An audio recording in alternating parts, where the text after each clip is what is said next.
I'd like to thank the CVDRL program on rule of law and democracy at Stanford, especially Hashem Salem for this invitation and the Abbasi Center for Islamic Studies for co-sponsoring this event. And thank you to all of you for joining me today. If it's not meeting a need, turn it into a seed. Remember, we will reap what we sow. When you do good for other people, that is when God is going to make sure that his abundant blessings overtake you. If you want to live your best life now, you must develop a lifestyle of giving, living to give instead of living to get. You can't expect to reap a harvest without first planting your seeds. If you will be faithful and do what God has asked you to do, God will do his part. These are the words of Joel Osteen, the 45-year-old evangelical preacher at America's largest church. He draws 25,000 people to his sermons, 7 million viewers to his weekly TV show, and millions of other readers to his best-selling book, Your Best Life Now, 7 Steps to Living at Your Full Potential. These words, though, might just as likely have come out of the mouth of Islamic preacher Amr Khalid, who before his exile from Cairo drew tens of thousands of Cairans to a remote suburb to listen to his sermons. Ever since we started our program, Life Makers, we began to plant the seed. The first seed we planted was the seed of positive thinking. Then it was followed by perfection, bearing responsibility, seriousness, setting your goal in life. In the second phase, we planted the seed of let us dream about how we're going to achieve this revival. What fields are there for the revival? We then planted the seeds: education, agriculture, industry, culture and arts, technology. Today we are here to bring happiness into your hearts, lift your spirits up high, and give you hope, without which any revival cannot succeed. Some seeds that we have planted are growing because God is merciful and generous. He showed us the first indications of these fruits. Beautiful plantations grew from these seeds. These seeds would have never grown without God's order. So the similarities between Khalid and Osteen are astounding. Khalid is known as the cool preacher, while Osteen is known as the smiling preacher. They're both young, well-groomed, and charismatic leaders of religious movements. Neither has received any formal religious training. They both depart from traditional preaching styles and instead blend self-help rhetoric with piety. Their sermon titles are also remarkably similar, as are their message. So a lot of words about enlarging their visions and making their dreams come true, financial prosperity, planting seeds, and so on. The critics of both Khalid and Osteen accuse them of serving religion light because they shy away from words like hellfire or sin and instead focus on planting seeds and reaping the fruits of leading a pious life, which for them include health, happiness, and prosperity. They have been criticized for attaching material wealth to religiosity, but this is an important component of their appeal. It is no coincidence that these highly successful preachers speak to the desire to blend success in the current life, largely monetary, with success in the hereafter. I begin by drawing a parallel between Osteen and Khalid because the similarities between evangelism and Islam breaks apart the notion of any kind of clash of civilization and points to the ways in which religiosity is being linked into questions of political economy. The similarity and success of these two preachers also speaks to the translatability of self-help and management science, as this rhetoric crosses cultures, and it also demonstrates the way in which Islam is being narrated in relation to modernity. I'll return to Khalid later, for he plays a pivotal role in negotiating a modern neoliberal Islam. But first I want to give you sort of a broader context of my project and discuss some of the economic, political, and cultural contexts which allowed for this to emerge in Egypt. Okay. So I define the geography of Islamic charity, which many people often ask me what the relationship is between geography and Islamic charity, to include examining patterns and networks that shape the clustering of Islamic charities across space and time. So this includes their sites, their neighborhoods, the sources of funding that they have, and the broader social networks that they are connected to. This map shows the associations that I studied in relation to their spatial logics within the neighborhoods of Cairo. So there's not a specific sort of linear understanding of Islamic charities within the city, but there are some patterns that I want to highlight. First, charities are most often attached to mosques, and the location of these mosques greatly impacts where charitable practices develop. So large mosque complexes tend to rely on upper middle class or middle class donations, and they tend to be located in these neighborhoods. So for example, because organizations are traditionally located in middle class or upper middle class neighborhoods, you have two main nodes. One is in Muhandisin, you have Mustafa Mahmoud Mosque Complex, and the other is Rabaa Adawiya in Nasser City. Both of these are the two largest mosque complexes in Cairo, and they played a pretty central role in terms of serving as nodes for other kinds of NGOs and charitable work in those neighborhoods. The poor have historically had to travel to these neighborhoods in order to receive their goods, and one of the things I'll mention is how that's changed over time. So Muhandisin and Nasser City are very important social spaces. There's lots of clusters of NGOs congregated around these large mosque complexes, but you have other neighborhoods that I'd just like to highlight, like Shubra, Sayyida Zainab, and El Bulat, which in fact are not home to many associations, but were often targeted by Muslim Brotherhood in terms of their organizing. And then you have working class neighborhoods like Haram, Hezbat al-Haggana, and al-Hagaz, which were also critical sites for political Islam mobilization. Suburban sprawl, so as Cairo expands on both sides, has also fueled new large-scale mosque complexes in places like Sheikh Zayed, 6th of October, and New Cairo. So pious neoliberal subjects, then, are building these large and impressionable mosques into the urban landscape and the ex-urban landscape. And if these desert cities, or as these desert cities populate, the space around the mosque is likely to also attract NGOs who will service the currently underserved population of low-wage workers who are building all of these new spaces, these new gated communities, and so on. So in this sense, I examine Islamic charities as a geographical phenomenon that contributes to our understanding of the new urban or ex-urban morphology of the city of Cairo. And by forging these new spaces for giving throughout the city, charities are also changing spatial relations between donors and recipients. My broader theoretical framework is that of pious neoliberalism. I describe the merging of religious and capitalist subjectivity as pious neoliberalism because it connotes a transformation in both religious practice and modalities of capitalism. It represents a new compatibility between business and piety that is not specific to any religion, but rather is a result of the ways in which religion and economy are interacting in the contemporary moment.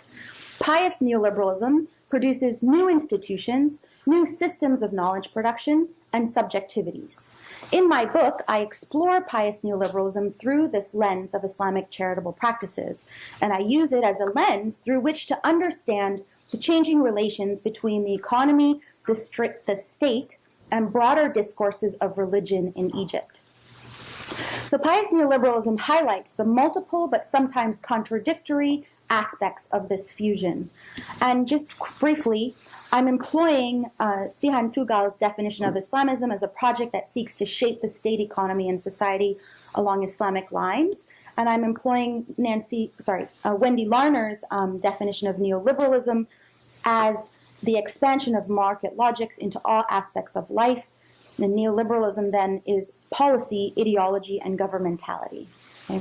I know it's a very controversial term, neoliberalism, and so you have to be very precise, I think, when using this term. So I refer to neoliberalism as the process by which economic principles become the centralizing feature of society, such that individualism, productivity, privatization, entrepreneurship, and market transactions are driving interactions. So pious neoliberalism then is about applying economic rationality to religious practices and presenting these traits as part of what it means to be religious. I'm mostly using it also from a governmentality perspective, which points to the connections between individuals, organizations, and society, and highlights the fluidity between categories like state, society, and the relationship between political economy and security. So when I deploy this concept of pious neoliberalism, I'm referring to a specific modality of government and thinking about how practices of self-regulation are linked to both markets and states. So I argue that pious neoliberal policies reconfigure religious practices in line with principles of economic rationality, productivity, and privatization.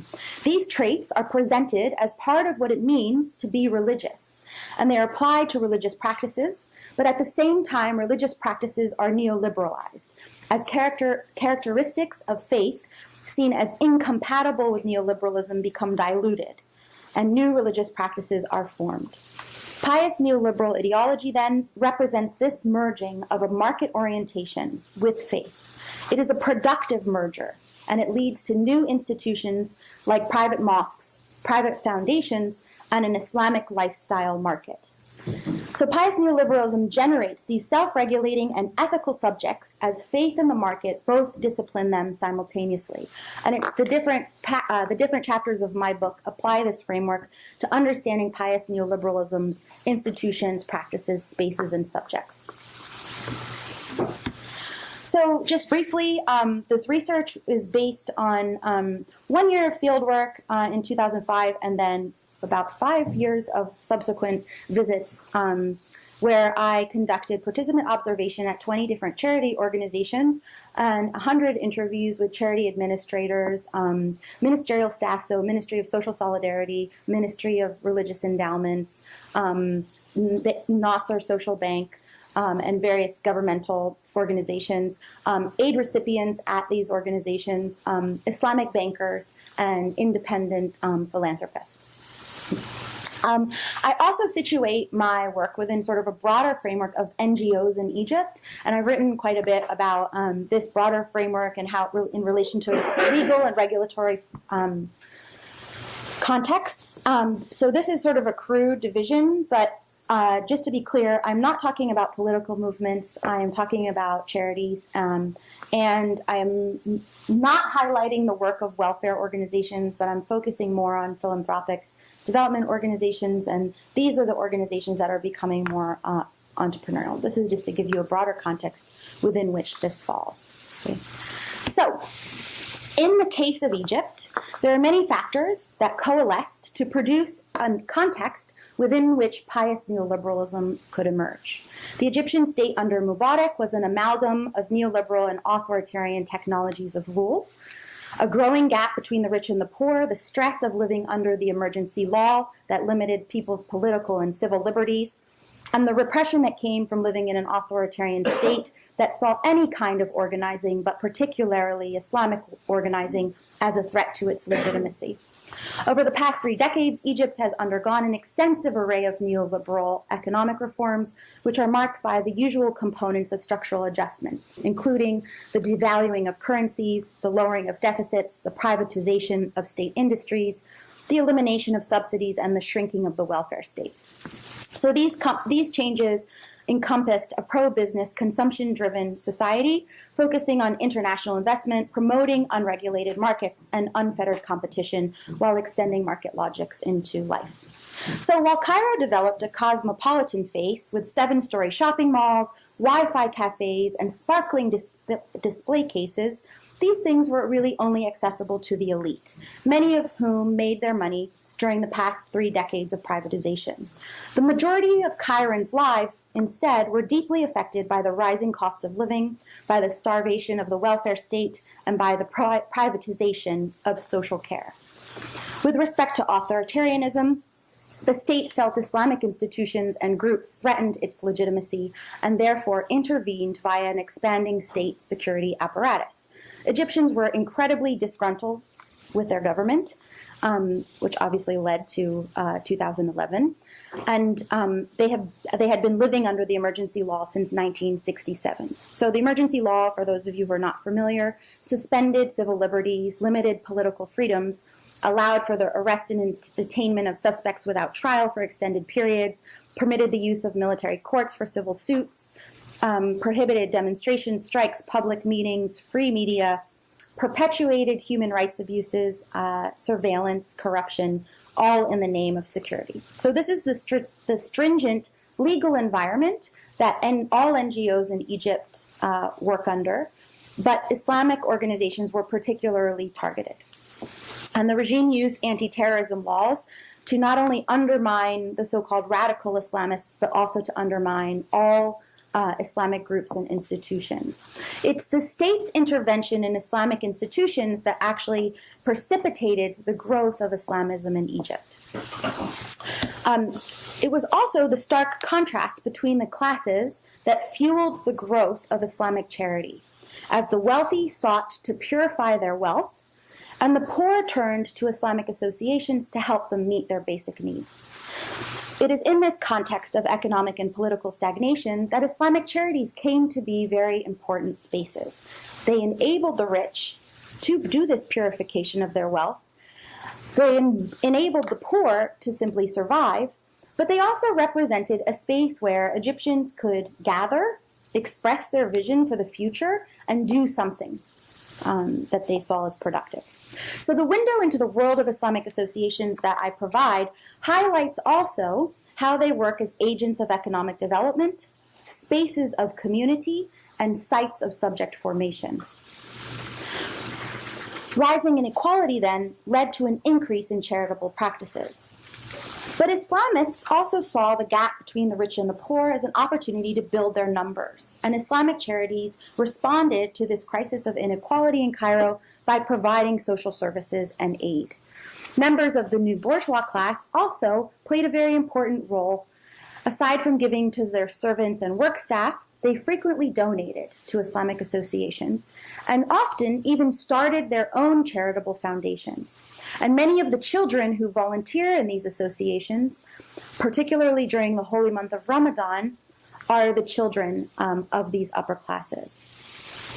Regardless of their wealth, these upper classes were impacted by the presence of poverty in Egypt. Their cars and gated communities could not shield them from seeing the country's profound poverty. Therefore, evolving geographies of poverty and wealth equally impacted the geographies of Islamic charity. The increasing divide between the rich and poor, a stagnant economy, and years of political oppression left the majority of Egyptians unable to survive on government salaries, uncompetitive in the global marketplace, and disgruntled with their government. And this was a major opportunity for oppositional movements to present an alternative social order. The Muslim Brotherhood, the Jama'iyya, and other Islamic groups responded to this neoliberal context that I just described with a rejection of the West and its associated narratives of progress and modernity, and instead posited a turn to Islam as the answer to social problems. The Islamists appealed to this lower middle class for whom cosmopolitan Cairo represented a threat to Islamic society.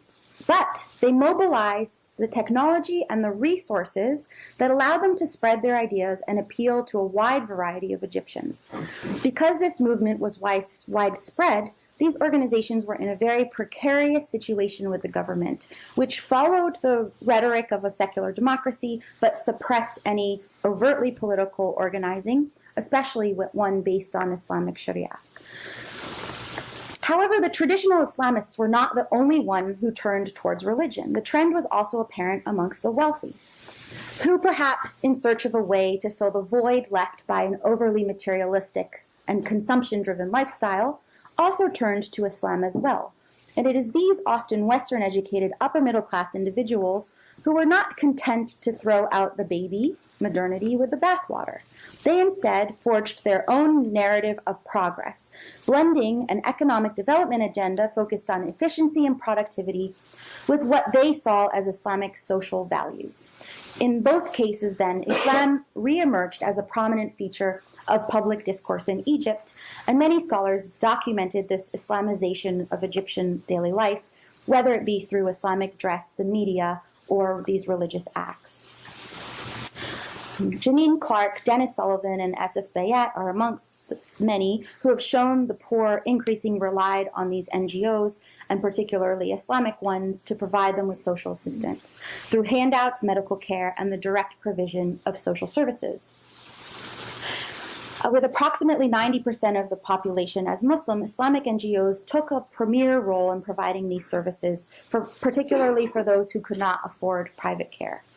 But I also found that these NGOs played a much deeper role than providing social services. They provided developmental, personal, and communal growth. And they were important because they were a few of the only spaces left where people could articulate a desire for social change safely. So the Islamic revival was accompanied by the idea that khair, or good deeds, often translated as charitable work, was the best way to guarantee oneself a place in heaven. And charity has always been an important part of Islamic piety. It's one of the 5 pillars of Islam. And the word zakah appears in the Quran 35 times and means purity, development, blessing, or praise. The social importance of zakah lies in its role in helping in the treatment of poverty, but it's also seen as a tool for more equitable distribution of wealth and as a way to increase social solidarity. Zakah is thought of as a way to spiritually cleanse oneself and to purify one's money. There's many mechanisms, forms of zakah that I won't go into on money, trade, merchandise, so on. But generally, when people use the word zakah, they're referring to the act of paying 2.5% of one's net worth to the poor. So zakah is obligatory, and therefore it's actually not charity, but it underlies Muslims' understandings of charity, which I argue is better argued as a form of sadaqah, because sadaqah is actually voluntary, unlike zakah, and it's not referring only to financial resources. It also refers to volunteering one's time, in-kind donations, so on. So while traditionally volunteer work was reserved for housewives or retirees, Amr Khalid, with his new emphasis on self-care and volunteerism as an expression of religiosity, inspired a new generation of volunteers.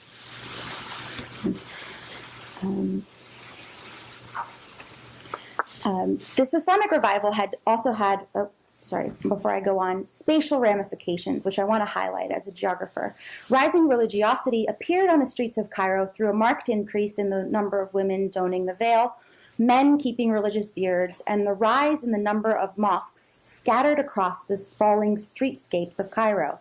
The public's commitment to attend Friday prayer, the popularity of women's Quranic reading groups, the appearance of stores selling religious attire, Qurans, and recorded sermons, the rise of TV series, religious satellite channels, new media sites, and a marked increase in the presence of religious symbolism in both homes and shops. The visible and public nature of Islamic practice manifested visibly in Cairo's symbolic landscape via Islamic dress, proliferation of prayer rooms, preachers in the streets, and the growth of an Islamic sector.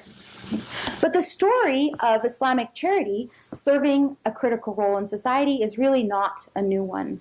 The institution of waqf, or Islamic endowment, governed social care in Egypt for centuries.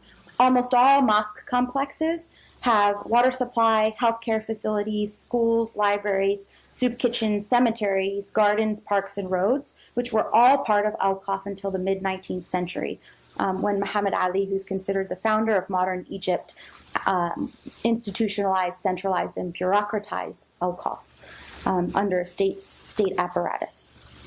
From 1952 onwards, the state intervened in both the provision of social care and in the management of these Islamic institutions. So in my book, I discuss how these state interventions, detailing how the former, intervention in the provision of social care produced a lucrative international development industry, which is still ongoing, while the latter led to the rise of Islamic associations. And this is really what I trace. How competing ideas of Islam, justice, and development intersected with the emergence of civil society, and how Islamic charities became development-oriented, shifting with their market practices in their poverty alleviation programs away from direct handouts and social service provision to what they call faith-based development programs, like skill upgrading, microfinance, and entrepreneurships. So there's over 1,200 zakat committees scattered around Cairo. Mosques and their associations were a critical space for the poor and the lower middle classes to receive social services. Okay. In the wake of privatization, mosques became these key providers. They helped with marriage costs. They helped with preserving the religious requirements. They helped provide services of all different kinds, and they had different accounting services to make sure that zakah was spent in the appropriate time period. So, zakah committees, because they had a perception of scarcity, started to narrow the groups that were eligible to receive zakah, and widows and orphans tended to take priority, but they also started to limit the geographic locality of these committees. So in order to receive aid from a particular mosque, one had to prove that they had an address in the district. And so at the same time that giving became more localized, it also was expanding geographically. While the mosque remains a critical site for the formation of religious subjectivity, one of the things I'd like to highlight is how this new generation of preachers like Amr Khalid pushed religion outside of the space of the mosque and into everyday spaces and online forums. So preachers used new media formats like satellite TV, the internet, and so on to expand the circulation of religious discourse into everyday lives. They also gave advice in everyday spaces, like the cars on the metro line, or dinner parties, or shopping malls. So dawah, or sort of the call or extension of Islamism, expanded to street corners, cafes, stores, parties, gyms, etc.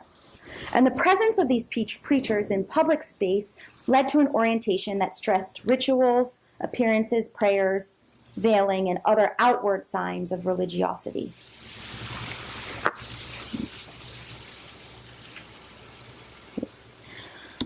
So this produced the sort of concomitant rise of Islamism and neoliberalism, created contradictory images throughout the city. For example, patrons at City Stars Mall were greeted with holiday lights and Santa Claus and Christmas trees during the holiday season, while signs invited patrons to pray in the ground floor of the mosque.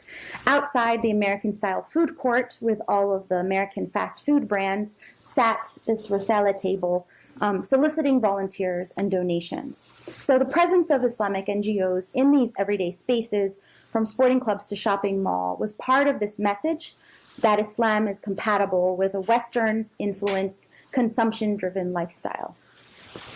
So to give you an idea of how this works on the ground, I'm just going to turn to a story of a very important organization that I talk about a lot in the book that focused on volunteerism and became one of the largest, fastest growing Islamic charities in Egypt. In just 8 years, Risala became one of the largest Islamic charities in Egypt and has over 30 branches. It's second in size only to the 100-year-old and much more conservative and currently being dismantled Jama'iyya Shar'iyya. So Risala means message in Arabic. It was started in 1999 by a group of student activists from the College of Engineering at Cairo University. The group began by donating their time and doing community service around campus, arranging for blood drives, painting the walls of buildings, preparing Ramadan food bags for service workers on campus, and so on. In December of 2000, they aspired to do something much larger. One of the organizers' relatives offered to donate a piece of land in the neighborhood of Faisal on 2 conditions. One, that they make the ground floor a mosque, and 2, that they have a project up and running within 3 years. So the students, they took on the task, they did a feasibility study, and they found that the building that they envisioned would cost them 200,000 Egyptian pounds. They did an extensive fundraising campaign and got a building up and running within 9 months, with an actual value, mostly from in-kind donations, of 750,000 Egyptian pounds. The main floor of the building is actually a medical facility with examination and treatment services provided by doctors who volunteer their time.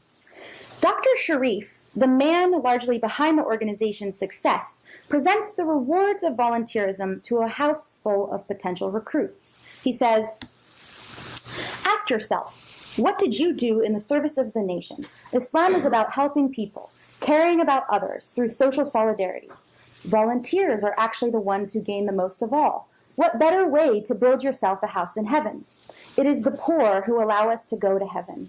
How much do you trust in the rewards of volunteerism? In the afterlife, the current life, the rewards are endless. You will gain happiness, feelings of usefulness, and respect. Lots of people who donate their time increase their salaries from the connections they make. Your good deeds are returned to you. You can give money, efforts, anything. And if you don't have either, come and we'll help you. This is from one of his recruitment sessions, and he would give these twice, 3 times a week all around Cairo. So Risala is sort of an example of a mainstream organization that mobilized the financial support of the upper middle classes and the energy and enthusiasm of youth to bring a new face of volunteerism to charitable work. They have had over 40,000 volunteers walk through their doors, and their success is shown by their size and presence in most social clubs and shopping malls in Cairo. However, unlike most youth-oriented organizations, they are, at the end of the day, still a charity. And so one of the things I explore in the book is how they narrate this contradiction, how they draw on charitable practices but developmentalize them. Okay? This is also Risala. I'm going to, by way of closing, turn to one more story. Okay?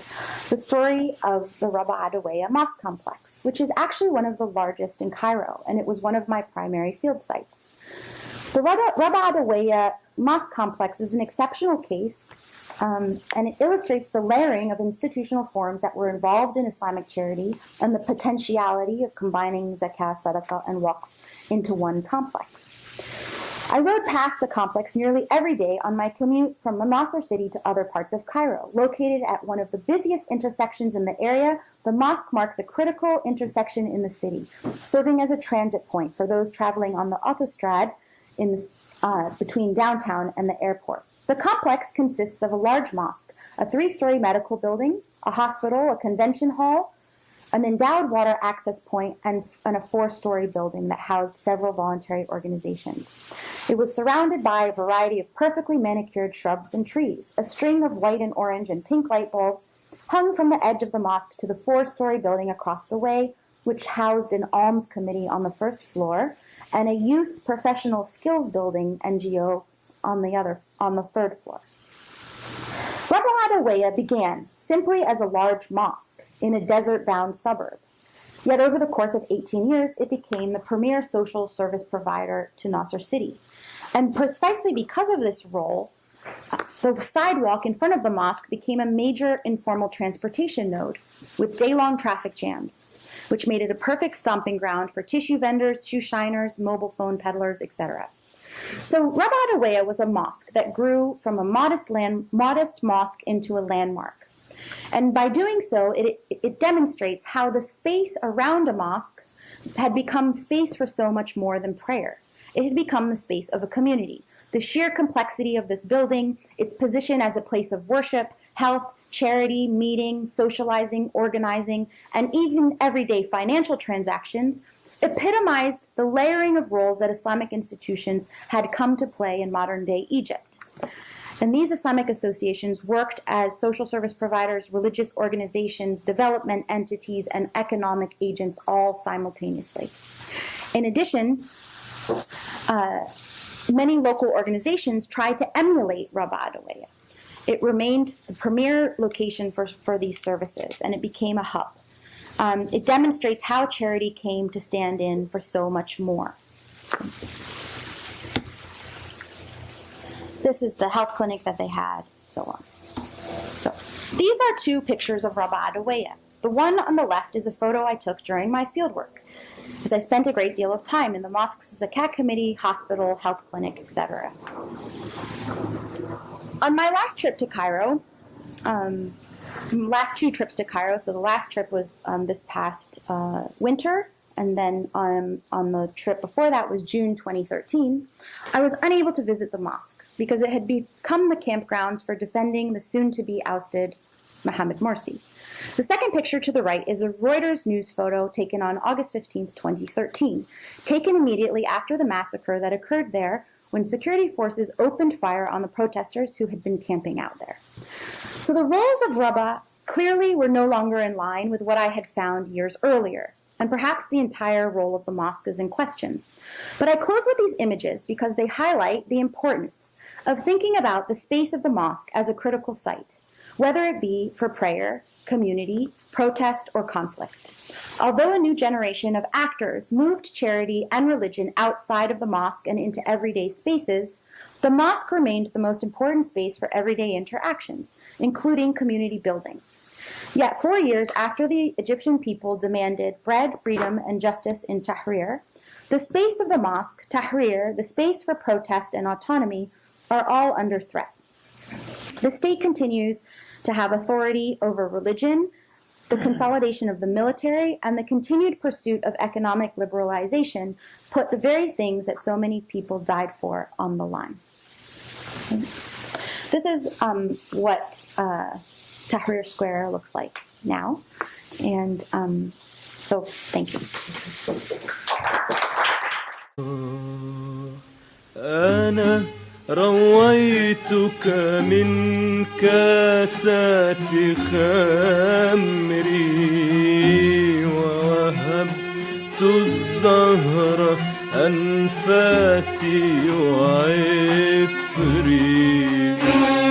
أنا رويتك من كاسات خمري